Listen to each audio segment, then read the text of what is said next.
ಅಮ್ಮ ಭೂಮಿ ತಾಯಿ, ಈ ರೈತನ ಬಡವನ ಭಾವನೆಯಲ್ಲಿ ಬೆಂದು ಬೇಸರವಾಗಿದೆ ಈ ಬದುಕು.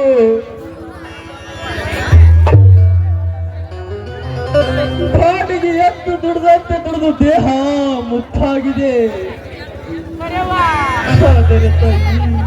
ಈ ವರ್ಷ ಈ ಬಡವನ ಬಾಳು ಬಂಗಾರವಾಗಿ ನಂದು ಸಿರುಬಾಗಿ ಬೆಳೆಕೊಳ್ಳುವೆ ಭೂತಾಯಿ, ಸಿರುಬಾಗಿ ಬೆಳೆಕೊಳ್ಳುವೆ.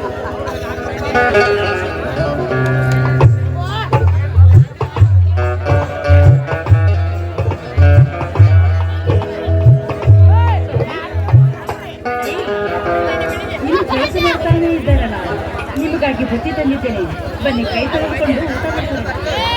ಹೌದು ನಡೆಸಿ, ಊಟ ಮಾಡದಿದ್ದರೆ ಹೊಟ್ಟೆ ಕೇಳುವುದೂ ಇಲ್ಲ.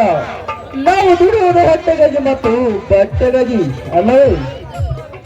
ಹೌದು ರೀ, ಬನ್ನಿ ಕೈ ತೊಳೆದುಕೊಂಡು ಹೊಟ್ಟೆ ತುಂಬಾ ಊಟ ಮಾಡಿದರಂತೆ. ಬನ್ನಿ ಸ್ವಾಮಿ.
ಶ್ರೀದೇವಿ, ನೀ ಮಾಡಿದ ಅಡಿಗೆ ಒಂದೊಂದು ಅನ್ನದಾಗಳಿನಲ್ಲಿ ನನ್ನ ಎದುರು ಬರೆದಿರುವನು ಆ ದೇವರು.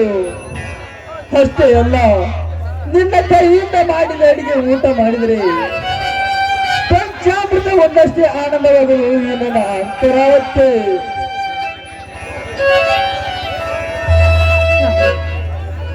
ಯಾಕೆ ಸ್ವಾಮಿ, ಯಾಕೆ ಸುಳ್ಳು ಹೇಳ್ತಾ ಇದ್ದಾರಾ ನೀವು? ಅರಸರೇ, ಯಾಕೆ ಈ ರೀತಿ ಮಾತಾಡ್ತಾ ಇದ್ದಾರಾ ನೀವು ಅಂತ? ರೀ, ಖಂಡಿತವಾಗಿ ಹೇಳಿ, ನಾನು ಮಾಡಿದ ಅಡಿಗೆ ಅಷ್ಟೊಂದು ರುಚಿಯಾಗಿದೆಯಾ ಅಂತ? ಅಲ್ಲ ರೀ, ಮನೆಯಲ್ಲಿ ಮಾಡೋದಕ್ಕೆ ಅಕ್ಕಿ ಇಲ್ಲ, ಇನ್ನು ಒಂದು ತೊಟ್ಟು ಉಪ್ಪು ಕೂಡ ಇಲ್ಲ ಅಂದಾಗ ನಾನು ಮಾಡಿದ ಅಡಿಗೆ ಹೇಗೆ ರುಚಿಯಾಗಿದೆ ಅಂತ ಹೇಳ್ತಾ ಇದ್ದಾರಾ? ಹೇಳಿ ಸ್ವಾಮಿ, ಹೇಳಿ ನೋಡೋಣ.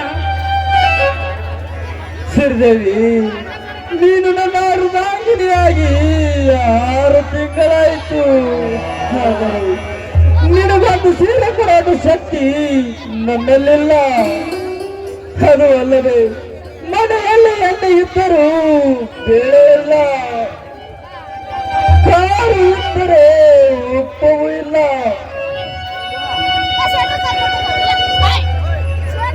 ಇಂಥ ಹೊತ್ತಿನಲ್ಲಿ ಯುದ್ಧ ಸಮಗ್ರವನ್ನು ಅಡಿಗೆ ಮಾಡಿ ನಮಗ ಉಣ್ಣ ಬಡಿಸಿ ಉಳಿದಿರುವ ಅನ್ನದಲ್ಲಿ ಅರವತ್ತು ಉಂಡು ನೀನು ಆನಂದ ಇರುವುದು ಒಂದು ಕಡೆ ದುಃಖ, ಇನ್ನೊಂದು ಕಡೆ ಸಂತೋಷವಾಗುತ್ತದೆ. ಸಿರಿದೇವಿ, ನನಗೆ ಸಂತೋಷವಾಗುತ್ತದೆ.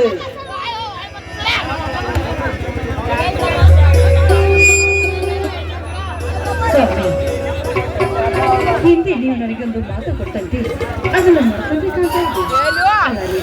ನಾನು ನಿಮ್ಮ ಅರ್ಧಂಗಿನಿಯಾಗಿ ಬರಬೇಕಾದ್ರೆ ನನ್ನ 7 ಜನ್ಮ ಪುಣ್ಯನ ಕಾಣಿ ಅಂತ ಈ ಅನಾಥಗಳನ್ನು ಎಲ್ಲಿ ಮೂಲೆಯಲ್ಲಿ ಬಿದ್ದ ನನ್ನನ್ನು ನಿಮ್ಮ ಸುದ್ದಿಯನ್ನಾಗಿ ಸ್ವೀಕಾರ ಮಾಡಿಕೊಂಡಿದ್ದರಲ್ಲ, ಅದೇ ನನ್ನ